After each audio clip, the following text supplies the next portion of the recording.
우리 기독교에서는 믿음을 굉장히 강조를 하죠. 기독교인을 가리켜서 예수 믿는 사람이다, 믿는 사람이라고 얘기를 합니다. 그런데 도대체 무엇을 어떻게 믿느냐 하는 것이죠. 그냥 믿는다는 것 때문에 때로는 사람들이 어리석게도 되기도 하고, 또 세상에 대한 부적응자가 되기도 하고, 비상식적인 사람이 되기도 하는 것을 보게 됩니다. 또 이것이 믿음이 지나치게 빗나가게 되면은 아주 사악한 이단이 되는 것을 보기도 합니다. 오늘 본문에 나오는 아브라함은 너무나 잘 아시는 것처럼 믿음의 조상이라고 얘기를 합니다. 그렇기 때문에 이분의 삶을 좀 따라가다 보면은 참 믿음이 뭔가, 믿음이란 무언가라고 하는 것을 알 수 있게 된다고 생각합니다. 무엇보다도 아브라함의 삶의 시종일관 흐르고 있는 것은 하나님의 부르심과 약속입니다. 하나님께서 아브라함을 먼저 부르셨고 또 약속을 그에게 주셨습니다. 이것이 믿음의 시작인 것이죠.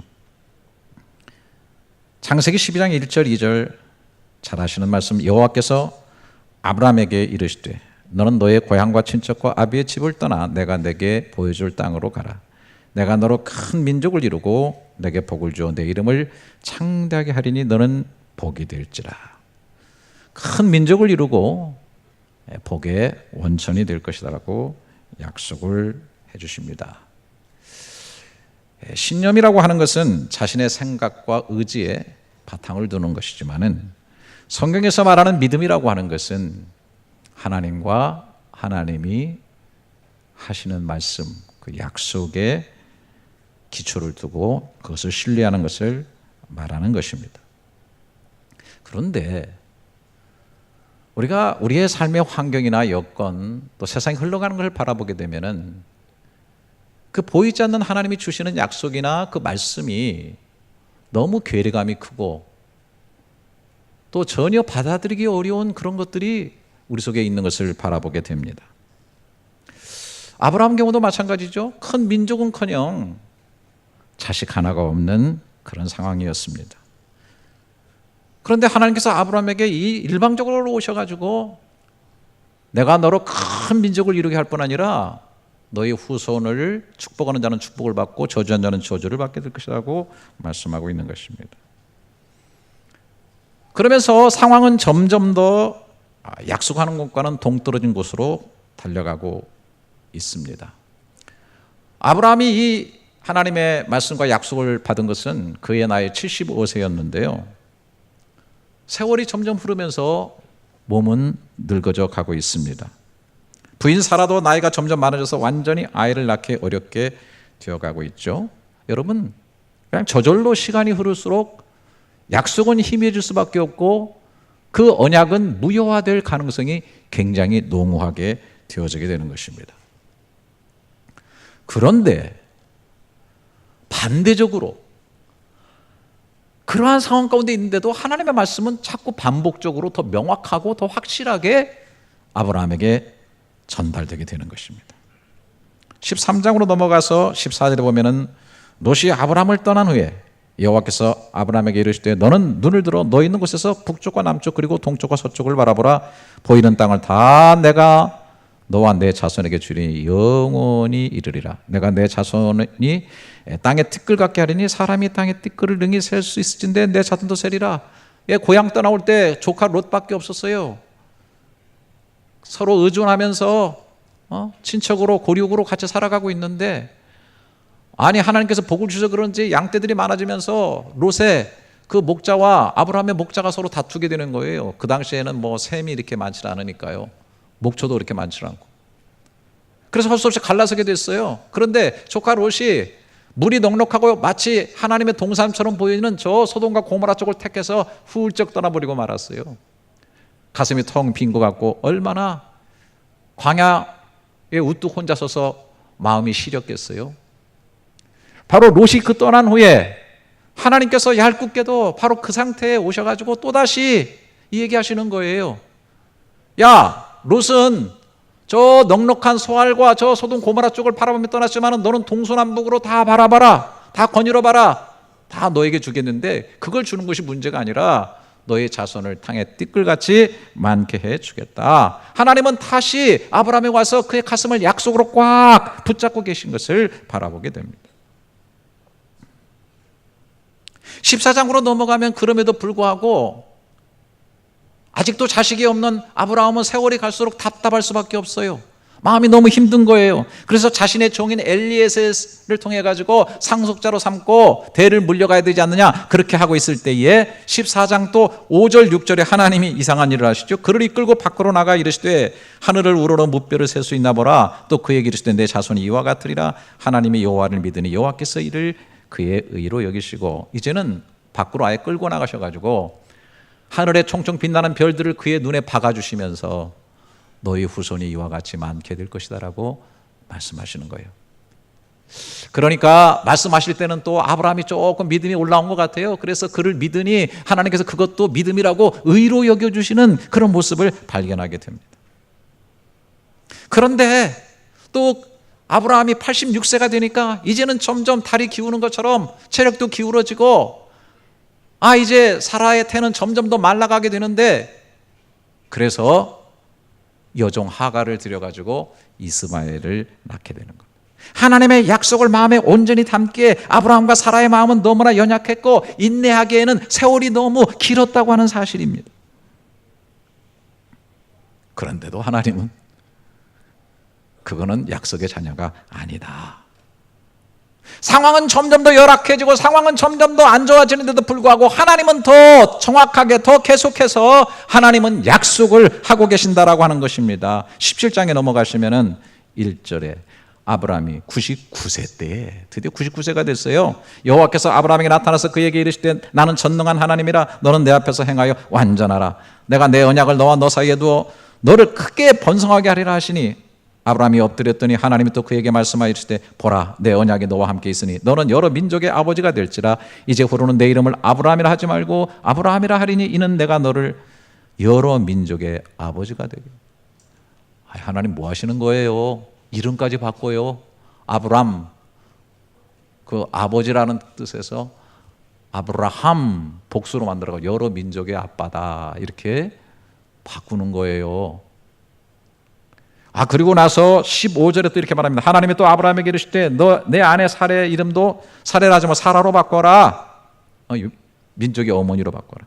내가 그에게 복을 주어 그가 내게 아들을 낳아주게 하며 내가 그에게 복을 주어 그를 여러 민족의 어머니가 되게 하리니 민족의 여러 왕이 그에게서 나리라. 그랬더니 17절에 아브라함이 엎드려 웃으며 속으로 이르되 100세 된 사람이 어찌 자식을 낳을까. 사라는 90세 10살 차이죠. 어찌 출산하리요 하고, 아브라함이 이에 하나님께 아뢰되 이스마엘이는 하나님 앞에 살기를 원하나이다. 하나님이 또 얘기합니다. 아니라 no, 네 아내 사라가 내게 아들을 낳을 것인데 너는 그 이름을 이삭이라. 부모 이름 바꿔주더니 아들 이름까지 아예 줬어요.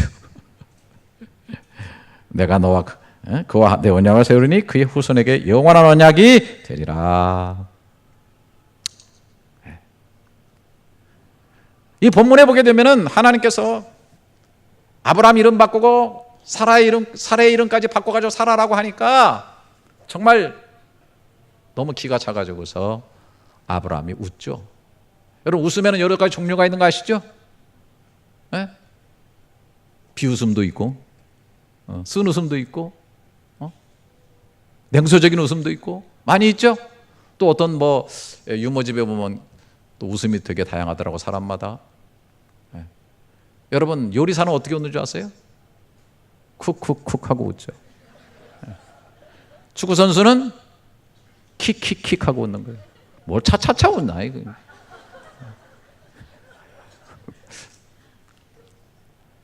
바람둥이 남자는 허허허 하고 웃고 여자는 히히히 하고 웃고. 중국 사람들 어떻게 웃어요? 호호호 하고 웃는 거예요. 조로자. 마지막 살인마는 킬킬킬 하고 웃게 되죠. 아브라함의 웃음은 어떤 웃음이었을까? 아마 요즘 말로 하면 이랬을 거예요. 말이 끝나자마자 헐, 어찌 하나님이 이러실 수가 있는가? 그런데 하나님께서 그렇게 하시면서 아들을 낳는데 이름을 이삭이라고 하라 그랬어요. 뭐 이삭이라는 말은 웃음이라는 말이죠. 너 진짜 웃게 될 거야. 너 지금 쓴 웃음, 허탈한 웃음, 냉소적인 웃음 웃고 있지? 내가 다 알아. 근데 너 앞으로 네 온몸 세포가 전율을 느끼면서 아주 솜털이 바짝바짝 올라올 만큼 그렇게 아주 황홀한 희열에 넘치는 기쁨의 웃음을 웃게 될 그날이 오게 될 거야. 아들 이름 이삭이라 하라. 그리고 뒤에 하나 더 들어가 있는데 내 언약을 세우리니 그의 후손에 영원한 언약이, 이 언약은 너만 흘러가는 게 아니라 그 후손을 통해서 영원히 흘러가야 될 거다. 오늘 미리 좀 말씀드리면 저와 여러분에게까지 흘러오게 되는 언약이에요. 그 흘러오게 되는 웃음이에요. 그걸 오늘 본문에서 얘기하고 있는 것입니다. 하여튼 간에 이때까지만 해도 양비론적입니다. 한쪽은 계속 늙어가고 있고 사라의 태는 완전히 이제 말라버리고 경수가 다 끊겨버려서 그건 완전히 무덤처럼 죽어있는 태였어요. 도저히 거기서 생명이 잉태될 수 없는. 그런데 하나님의 말씀은 때로는 말씀으로, 때로는 액션으로, 때로는 이름을 바꿔가면서까지 하나님께서 아주 명확하게 말씀하신다라고 하는 겁니다. 여러분, 저는 가만히 생각해 보면 하나님의 약속의 특징, 말씀의 특징은 좀 이런 거 아닌가 좀 생각이 듭니다. 세상을 바라보면은 참 세상이 전혀 말씀하고 동떨어진 대로 가는 것 같고 말씀을 거슬려 가고 비껴가는 것들이 많은 것 같은데 세월을 살아보면은 말씀 속에서 살아보면은 우리는 그 말씀이 정말 갈수록 진실하구나, 그 말씀이 갈수록 어두운 하늘에 비치는 별과 같구나라는 것을 깨닫게 됩니다. 뭐 저뿐만이 아니라고 생각합니다. 책도 많이 읽었고 많은 생각도 했고 많은 지혜도 가져봤고 많은 철학도 세워봤지만은 저 역시도 세월이 흐르면 흐를수록 제 심령 한가운데 둥그릇이 솟아오르는 것은 하나님의 말씀이고 말씀이 자꾸 삶이 나를 흔들 때마다 말씀이 가운데로 중심으로 말씀이 더 높은 곳을 향하여 가는 것을 바랍니다. 분명하게, 더 정확하게, 더 확실하게 내 인생을 사로잡고 내 영혼을 사로잡고 내 삶을 요동치 않도록 그 말씀이 붙잡아 주지 않나 그런 생각을 합니다. 이 말씀에 사로잡히는 것이 바로 믿음이 아닌가 그런 생각을 하게 됩니다. 오늘 본문에 보게 되면은 21장 결국 들어와서 사라가 임신하게 되죠. 1절 2절 여호와께서 말씀하신 대로 사라를 돌보셨고 여호와께서 말씀하신 대로 사라에게 행하셨으므로 사라가 임신하고 뒤에 아들을 낳았다 이렇게 되어 있습니다. 1절에 두 번이나 나옵니다. 하나님이 말씀하신 대로 말씀하신 대로 돌보시고 말씀하신 대로 행하신다. 하나님은 쉬고 계신 게 아니에요. 25년 동안 인간의 몸으로 볼 때는 가슴이 너무나 답답하고 숨이 가쁘고 너무 힘들죠. 약속이 차라리 없으면 모르는데 약속이 있는데도 내 삶의 현실은 전혀 다른 곳으로, 아니 더 악화되어가는 그런 상황 가운데 있었기 때문에, 그런데 말씀대로 돌보시고 계셨었고 말씀대로 행하시고 계셨다. 자, 여러분, 사라의 임신 한번 생각해 보세요. 그냥 상상을 한번 해보십시다. 90세 된 이 할머니가 임신을 했는데 죽어있는 태 같은 데서 생명이 꿈틀거리기 시작합니다. 뭐 이 아기가 막 발길질을 하고 막 몸이 꿈틀꿈틀 움직입니다. 신기하잖아요. 야, 이게 생명의 역사, 참 놀라운 역사 아닙니까? 보이지 않았던 말씀, 희미했던 말씀, 멀리 떨어져 있는 것 같은 말씀, 현실과는 너무나 괴리가 큰 것 같은 그 말씀이 현실화되어서 내 속에서 뛰놀고 있는 거예요. 내 속에서 꿈틀거리고 있는 거예요. 내 속에서 그 말씀이 생명으로 움직이고 있는 거예요. 말씀은 형이상학적이고 너무나 멀리 있는 것 같아요. 그런데 실제적으로 그 말씀이 내 속에 지금 꿈틀거리고 있는 거예요. 살아있는 거예요. 그리고 때가 되니까 자녀를 낳았어요. 실제로 눈에 보입니다. 아이를 만집니다. 품에 안아봅니다. 그리고 여기 보니까 분명히 제가 믿고 있는 것은 사라가 어느 정도 자랄 때까지 젖을 먹였다고 확신합니다. 왜? 여기 그렇게 돼 있죠. 7절에 이르되 사라가 자식들을 젖먹이겠다고 누가 아브라함에게 말하였으려마는 아브라함의 노경에 내가 아들을 낳았도다. 아이가 자라매 젖을 떼고, 이삭의 젖을 뗄 때 아브라함이 큰 잔치 베풀었죠. 그러니까 젖을 뗄 때까지 젖을 사라가 먹였다.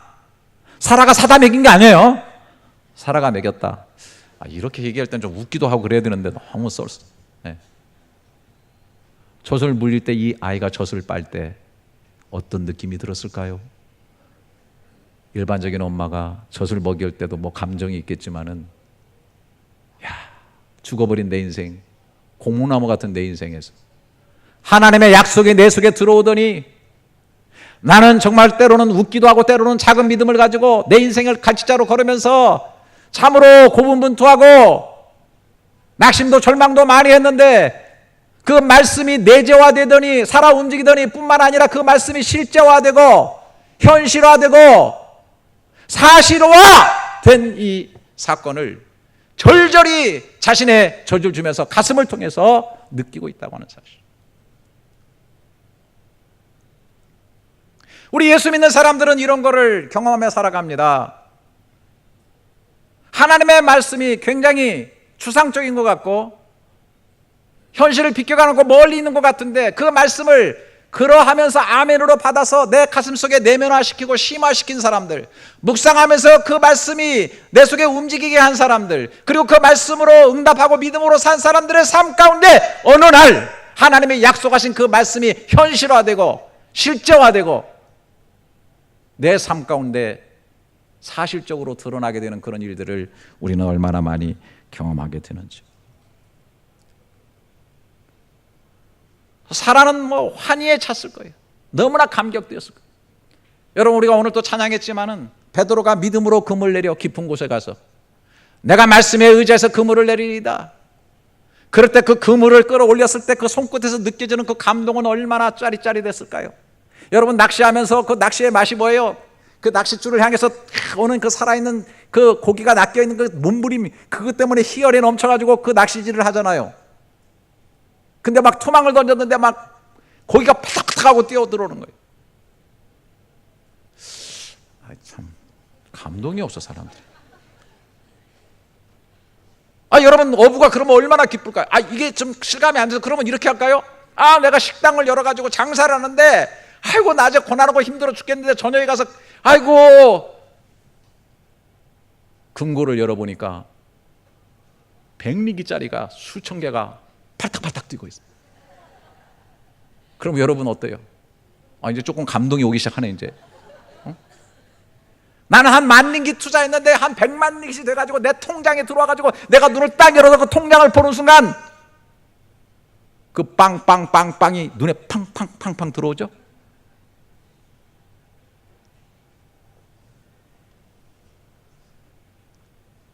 아마 사라의 감격은 말할 수 없었을 것이다. 여러분, 우리가 믿는다고 하는 것은 하나님을 믿고 그 대상성을 정확하게 하고 그분이 하신 말씀의 고리를 걸기 때문에, 하나님께서 말씀하신 대로 내 입에서 나간 말, 내가 생각하고 내가 얘기하는 이 뜻은 반드시 성취되고 실행되어서 돌아오게 될 것이라고 주님이 말씀하시는 거예요. 믿음은 하나님의 말씀의 고리를 닦는 거예요. 하나님의 인격과 삶의 고리를 닦는 거예요. 여러분, 똑같은 상황으로 좀 더 이거를 이렇게 심화시켜서 한번 좀 생각을 해보십시다. 자, 여기 아브라함의 씨라고 하는, 아브라함의 후손이라고 하는 것은 궁극적으로 어떤 것이고 큰 민족이라는 건 도대체 뭔가라고 할 때, 우리는 이제 신약계까지 와가지고 이제 해석을 하죠. 뭐 성경 공부 좀 하시고 말씀을 많이 들으신 분들은 다 알고 계실 거예요. 자, 갈라디아서 3장 16절에 보게 되면 이 약속들은 아브라함과 그 자손에게 말씀하신 것인데, 여럿을 가리켜 그 자손들이라 하지 아니하시고 오직 한 사람을 가리켜 내 자손이라 하셨으니 곧 그리스도다, 이렇게 돼 있어요. 그러면 이게 구약과 신약을 전체적으로 이렇게 보게 될 때, 아브라함을 부르셔가지고 믿음의 조상 만드시고 그 후손 하나인 약속의 아들 이삭. 그 사실 이삭은 그 이삭을 통해서 흘러가는 예수 그리스도를 말한다는 거죠. 진짜 후손은. 그리고 그 예수 그리스도를 통해서 생명을 얻어가지고 구원받는 큰 무리, 큰 민족, 하나님의 나라의 공동체, 이것을 여기서 말하는 큰 민족이다, 복받은 민족이다, 이렇게 얘기할 수 있다는 것이죠. 사실 이 사실도 구약부터 쭉 이 얘기를 하고 있어요. 하나님께서 구원자를 보내시고 메시아를 보내셔가지고 그런 일들을 이루실 것이다.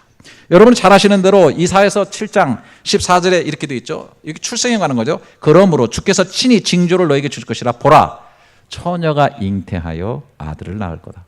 하여튼 저 보세요. 사라가 잉태하는 거 못지않게, 90살 먹은 할머니가 잉태하는 거 못지않게 처녀가 잉태하는 게 그것도 기적에 가깝죠. 처녀가 잉태해 아들을 낳는데 그 이름을 임마누엘이라. 임마누엘이라는 뜻이 뭐예요? 하나님이 우리와 함께 하신다는 뜻이에요. 그러니까 처녀의 몸으로 어떤 사람이 출생할 텐데 그 사람이 바로 하나님이 우리와 함께 하시는 분이라는 겁니다. 그거를 더 노골적으로 이사야서 9장 6절에는 이는 한 아기가 우리에게서 낳고 한 아들을 우리에게 주신 바 되었는데, 이거 크리스마스 때만 하는 거 아니에요? 그 어깨에는 정사를 메었고 그 이름은 기묘자 모사 전능하신 하나님이다. 영존하신 아버지다. 평강의 왕이다. 그리고 뒤에 쭉 가게 되면 여호와의 열심히 일을 이루시리라. 자, 저를 좀 봐주시죠. 아기가 태어나요. 그가 바로 전능하신 하나님이라는 거. 출생이. 그런 메시아가 올 거다. 하나님이신 하나님의 아들이 메시아로 이 땅에 올 거라고 하는 사실을 우리에게 이미 약속으로 쭉 주셨어요. 그런데 그 약속으로 오는 그 아브라함의 후손인 이스라엘 백성들의 그 모습들을 보면 가관이야. 계속 뭐 하나님 말씀 거역하고 우상 섬기고, 그러다 두드려 맞고, 그래가지고 저 바벨론에 포로 갔다 오고, 그래가지고도 정신 못 차리고 있는데 결국엔 로마의 식민지가 되고, 그 다음에 그렇게 말씀하시는 선지자의 예언과 말씀이 메시지가 끊어진 지 400년이 되는 침묵의 시대까지 다 지나면서 마치 사라의 태가, 아브라함과 사라가 늙어지고 사라의 태가 완전히 죽음같이 되어버릴 수 없는, 전혀 희망이 없는 그런 메시아의 무슨 메시지라고 하는 것, 예언이라고 하는 것은 전혀 기대할 수도 없는 그런 상황 가운데에서 처녀의 몸으로 마리아에게서 예수 그리스도가 오시는 거예요. 여호와의 열심히 일을 이루리라. 하나님은 약속하시고 계획하신, 말씀하신 것을 역사 속에 분명하게 이루어내신다는 겁니다. 그런데 그 약속이 예수 그리스도라는 분으로 오게 될 때 보는 사람 입장 속에서는 형이상학적이고 추상적인 말씀이 현실화되어지고 실제화되어졌다는 거예요. 그거를 설명하는 사람이 누구냐? 바로 예수님한테 늘 곁에서 말씀을 들었고 예수님을 추종함에 따라갔던 요한입니다. 요한이 요한일서 1장 1절 2절 이렇게 말했습니다. 태초부터 있는 생명의 말씀에 관하여는 우리가 들은 바요, 눈으로 본 바요, 자세히 보고 우리 손으로 만진 바라. 어떻게 말씀을 듣는 것은 괜찮은데 손으로 보고 손으로 만질 수 있습니까? 2절에 이 생명이 나타나신 바되, 생명이 나타났다. 그 아들 예수로 아기로 오신 생명, 이 영원한 생명을 우리가 보았고 증언하니 하여 너희에게 전하노니 이는 아버지와 함께 계시다가 우리에게 나타나신 바 된 이시니라. 하나님께서 아브라함이라고 하는, 그리고 사라라고 하는 그 모형을 통해서 말씀하셨을 뿐만 아니라 선지자들을 통해서 구원 얻을 생명으로 이 땅에 메시아를 보내겠다고 하는 그 말씀이 역사 속에서 때로 질척거리고 전혀 되어지지 않을 것 같은 그런 상황이지만은 때가 이르면 the fullness of time, 때가 참에 여자에게서, 처녀에게서 그 아들 예수가 나셨고 이제 하나님의 말씀이신 그분을 사람들이 보았고 만질 수 있었고 실제적으로 같이 경험할 수 있는 그런 상태로 우리 가운데 오셨다라고 하는 거예요. 하나님은 약속하신 것을 그렇게 이루신다는 겁니다. 자, 그렇다고 한다면 뭐 잘 아시겠지만 여기서 좀 기본적인 사항을 좀 한번 얘기를 해야 될 것 같습니다. 제가 이거를 참 깨닫고 또 이걸 이해하기를 굉장히 좋아하는데, 하나님은 아브라함에게도 아이고 아들을 주려고 하면은 아들 줄게 그러고 바로 주고, 그러면 얼마나 좋습니까? 왜 하나님은 그렇게 오랜 동안, 좀 죄송합니다 하나님, 자바를 떠실까? 25년 동안 약 올리시는 건가? 아니 메시아를 보내준다 그러면 픽 하고 보내주시면 되고, 아니면은 그냥 그때서 내가 보내겠다고 그러고 그때 바로 보내면 되지. 왜 그렇게 오랜 세월 동안 그렇게 뜸을 들이시고 때가 있다고 그러니까 하여튼 그때 그런 식으로 하시는가? 그러면서 사람들에게 왜 믿음이라는 것을 그렇게 요구하시는가라고 할 때 우리는 많은 생각을 하게 됩니다. 여러분, 우리가 신앙생활 한다고 하는 것 자체가 말이죠, 예를 들어서 이런 거 한번 생각해 봅시다. 가장 쉽게, 자, 여러분 예수 그리스도를 믿음으로 다 구원받은 줄 믿습니다. 할렐루야. 우리가 구원을 누리죠. 그리고 천국을 이미 누려요. 하지만 진짜 가는 천국은 죽어서 가요. 오늘 우리는 약속을 가지고 그렇게 믿을 뿐이에요. 믿으니까 그렇게 고백하죠. 근데 여러분 죽어본 분 있어요? 저도 안 죽어봤기 때문에 그거는 엄밀히 말하면 제가 확언할 수 없어요. 안 가봤기 때문에. 하지만 저는 저보다도 하나님의 말씀에 고리를 걸고, 만약 이게 아니면 전 사기꾼이 되겠죠. 그럴 수밖에 없죠. 저는 할 수 없어요. 가보지도 않았는데 어차피 저는 여기서 믿지만 내가 천국 들어가고 확실하게 구원이 완성되는 거는 내가 죽어서 이루어지는 일이에요. 그 사이의 간격 속에는 나의 믿음이 필요한 거예요. 하나님에 대한 믿음, 그 말씀에 대한 믿음. 여러분, 기도라는 것도 마찬가지예요. 너희가 구하면 들으마 할 때 들으마 해서 응답되는 것과 내가 여기 구하는 것 사이의 시간과 격차 속에는 우리의 믿음이 필요한 거예요. 믿음 없으면 기도 못해요. 여러분, 농부가 씨앗을 심습니다. 보잘것없는 씨앗, 이것을 심었을 때 이것이 땅에 들어가서 썩지만은 그것이 가을에는 많은 열매로 거두올 것이라고 하는 사실을, 그 간격을 이 농부는 체험을 통해서 알고 있기 때문에 믿습니다. 믿고 씨를 뿌리는 거예요. 만약에 그런 믿음이 전혀 없다고 한다면 미쳤어요. 왜 씨앗을 땅에 심어요? 밥만 들어서 먹죠. 그런데 알고 보면 이 세상은요, 모든 것들이 다 이런 믿음을 기초로 해서 움직이고 있습니다. 잘 아시는 것처럼 선진사회로 갈수록 믿음이 크게 작동을 하게 됩니다. 여러분, 어음을 쓴다, 수표를 쓴다, 이게 다 믿음이에요. 종이조각 하나에다가 나중에 그것이 현찰되어 돌아올 것은 알아요. 여러분들 계약서 쓸 때도 사실은 다 믿음인 것입니다. 계약서 종이조각이다 하지만은 이것이 나중에 현찰이 가고 나중에 그 집에 들어가고 집을 얻고 이런 것들이 다 가시적으로 나타나는 거예요. 나타나는 약속인 겁니다. 그런데 만약에 이것을 못 믿으면 원시사회로 가야 됩니다. 물물교환만 해야 돼요. 물물교환. 여러분, 물물교환을 주로 하는 거 영화에서 많이 보시죠. 어떤 사람들이 주로 합니까? 마피아들. 가져와. 마약 가져오면 가방 여기 2개 들고 갔다가 샥 교환하다가도 총이 또 쏘죠. 왜요? 못 믿는다 이거예요.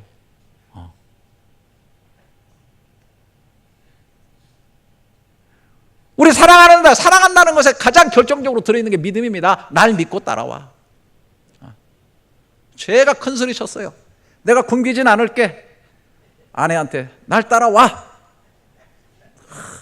말레이시아 가자고.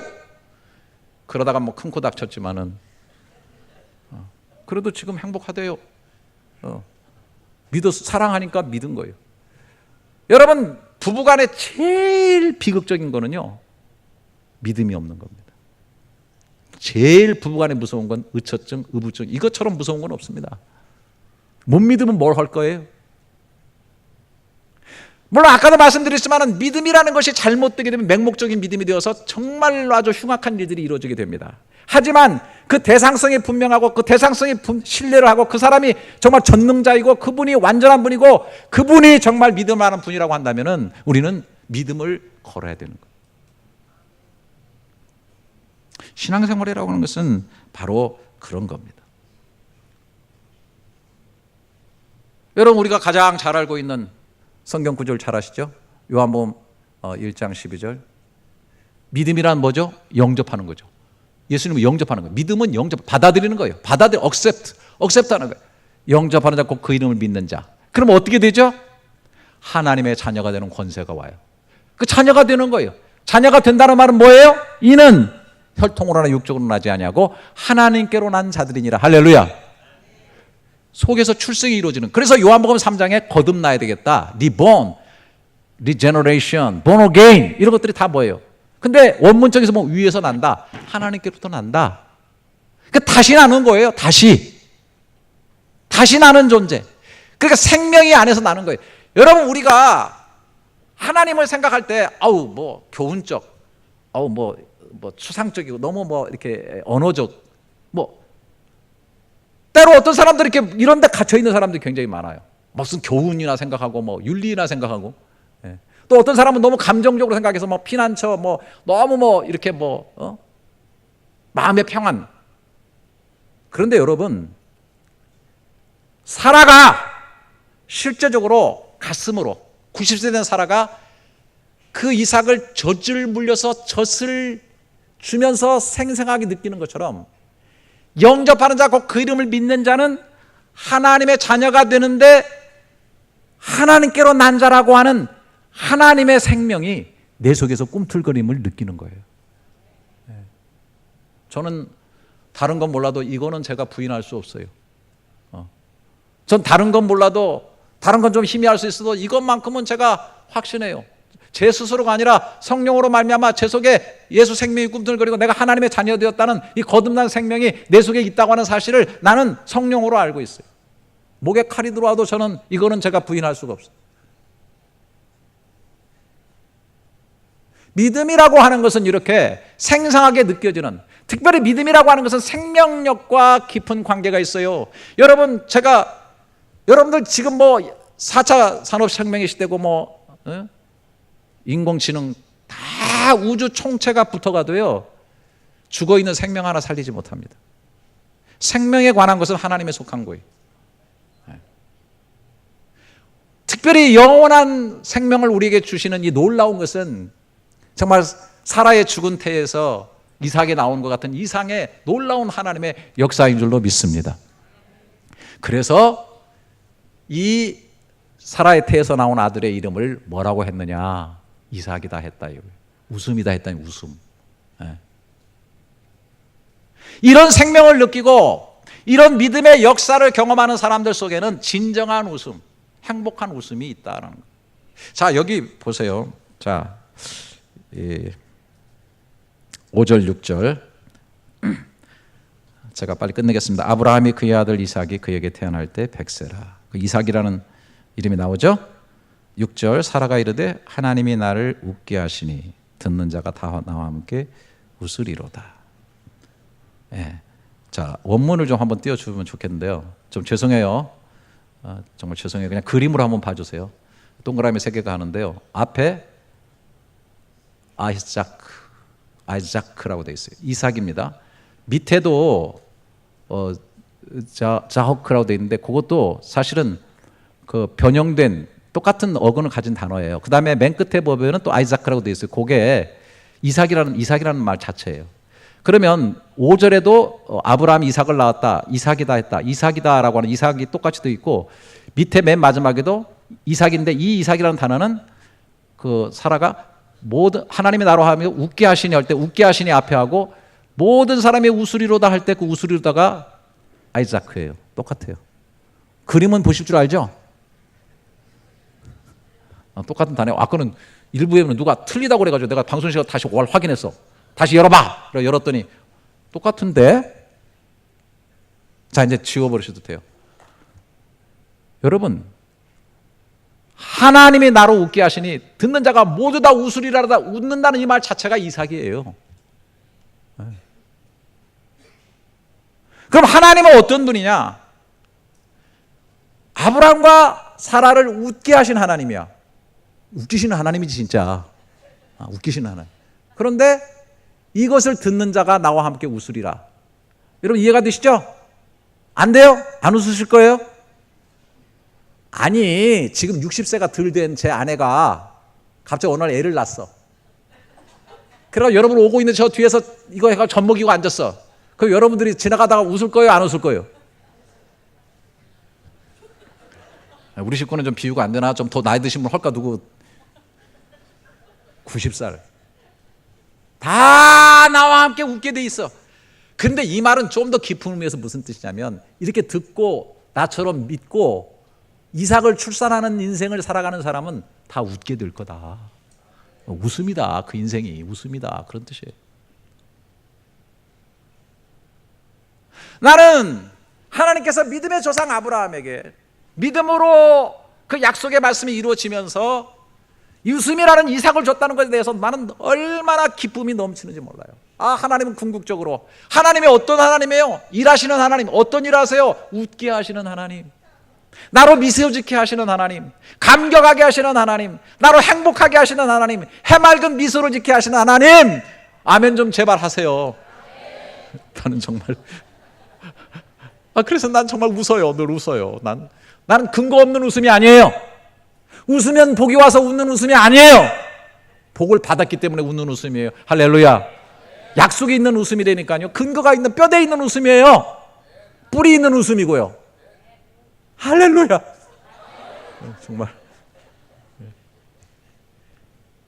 여러분, 그래서 저는 오늘 제목을 웃게 하시니 웃으리로다 이렇게 할까, 웃음을 낳는 사람들 할까 하는데, 저와 여러분은 예수 믿어서요, 하나님 믿어서 웃음, 이삭을 낳는 삶을 사는 운명으로 지어진 사람들입니다. 할렐루야.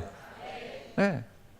우리는 하나님 믿고 약속의 말씀 믿고 따라가다가 영원한 하나님의 나라가는 운명으로 지어진 사람들이고, 거기서 행복의 웃음을 웃을 수밖에 없는 사람들이에요. 저와 여러분 약속의 말씀을 믿고 기도하면서 은혜의 보좌 앞에 주시는 때를 따라 합당한 은혜를 날마다 받는, 그 은혜를 낳고 응답을 낳는, 이삭을 낳는 그런 웃음의 삶을 살아가는 인생이 바로 우리예요. 이 복음을 가슴에 안을 뿐만 아니라 이 복음을 다른 사람에게 증거하고 나눌 때에 이 복음으로 말미암아 다른 사람들이 영적으로 예수 믿는 사람은 하나님의 자녀로 출생하게 되는, 그래서 그것이 웃음이 되고 기쁨이 되는 이삭을 출생하는 저와 여러분의 운명인 줄로 믿습니다. 네. 말씀대로 성령의 이끌림을 받아서 우리의 인격과 삶 가운데 늙어가고 쇠퇴해가는 것이 아니라 성령의 9가지 열매, 사랑에서부터 절제까지, 희락, 오래 참음, 자비, 양선, 충성, 온유, 절제, 이런 것들의 아름다운 열매를 이삭으로 산출해내는 그러한 운명을 지닌 사람들인 줄 믿습니다. 설교 끝났습니다. 네. 여러분들 늘 이삭을 낳는, 웃음을 낳는 그런 정말 믿음의 사람들, 믿음의 행복된, 정말 저와 여러분이 이렇게 정말 웃고 행복했으면 좋겠습니다. 할렐루야. 그래서 여러분들은 다 웃게 하시니 웃으리로다. 다 나와 함께 웃으리로다. 다 나와 함께 웃으리로다. 그 말씀 속에 저와 여러분이 쏙 들어가는 역사가 있기를 주님의 이름으로 축원합니다.